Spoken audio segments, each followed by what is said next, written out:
ಇಂದಿನಿಂದ IPL match grand opening.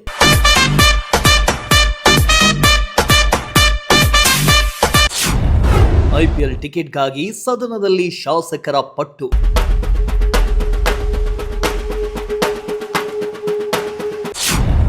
ಕೊನೆಗೂ ಶಾಸಕರಿಗೆ ಸಿಕ್ತು ಐಪಿಎಲ್ ವೀಕ್ಷಿಸುವ ಭಾಗ್ಯ.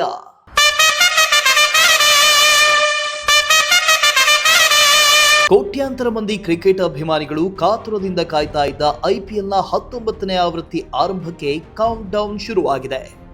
ಇಂದು ಬೆಂಗಳೂರಿನ ಚಿನ್ನಸ್ವಾಮಿ ಸ್ಟೇಡಿಯಂನಲ್ಲಿ ಉದ್ಘಾಟನಾ ಪಂದ್ಯ ನಡೆಯಲಿದೆ. ಕಳೆದ ಜೂನ್ 4ರಂದು ಆರ್ಸಿಬಿ ವಿಜಯೋತ್ಸವದ ವೇಳೆ ಚಿನ್ನಸ್ವಾಮಿ ಸ್ಟೇಡಿಯಂ ಬಳಿ ಕಾಲ್ತುಳಿತ ಸಂಭವಿಸಿದ್ದು, ಹೀಗಾಗಿ ಈ ಬಾರಿ ಯಾವುದೇ ಲೋಪಗಳಾಗದಂತೆ ಪೊಲೀಸ್ ಇಲಾಖೆ ಹಾಗೂ ಸಂಚಾರಿ ಪೊಲೀಸರು ಕೆಲವು ಭದ್ರತಾ ಕ್ರಮಗಳನ್ನು ಕೈಗೊಂಡಿದ್ದಾರೆ.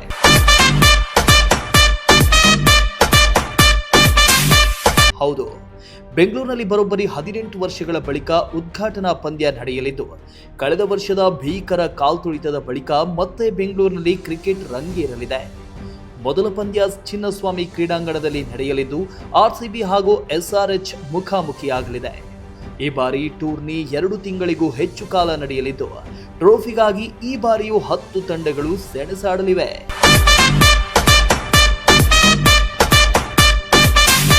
ಇನ್ನು ಬಜೆಟ್ ಅಧಿವೇಶನದಲ್ಲಿ ಐಪಿಎಲ್ ಟಿಕೆಟ್ ಬಗ್ಗೆ ಭಾರಿ ಚರ್ಚೆ ಆಗಿದ್ದು, ಕೆಲ ಶಾಸಕರು ಐಪಿಎಲ್ ನೋಡುವುದಕ್ಕೆ ನಮಗೂ ಟಿಕೆಟ್ ಕೊಡಿಸಿ ಅಂತ ಕೇಳಿದ್ರು.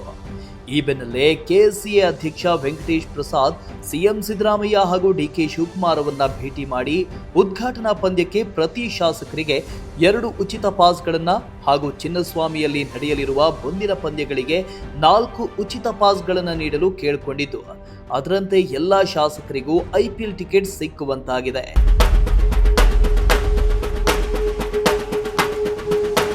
ಐಪಿಎಲ್ ಉದ್ಘಾಟನಾ ಪಂದ್ಯವನ್ನ ಕಣ್ತುಂಬಿಕೊಳ್ಳುವುದಕ್ಕೆ ಕೋಟ್ಯಾಂತರ ಮಂದಿ ಅಭಿಮಾನಿಗಳು ಕಾತುರದಿಂದ ಕಾಯ್ತಾ ಇದ್ದು, ಈಗಾಗಲೇ ಚಿನ್ನಸ್ವಾಮಿ ಸ್ಟೇಡಿಯಂ ಬಳಿ ಅಭಿಮಾನಿಗಳ ತಂಡವೇ ಹರಿದು ಬಂದಿದೆ. ಇನ್ನು ಆರ್ಸಿಬಿ ಹಾಗೂ ಹೈದರಾಬಾದ್ ಸನ್ರೈಸರ್ಸ್ ಟೀಮ್ ಹೇಗೆ ಅಬ್ಬರಿಸಲಿದೆ ಎನ್ನುವುದನ್ನ ಕಾದು ನೋಡಬೇಕಿದೆ. Bureau report, Prajashakti TV, Tumakuru.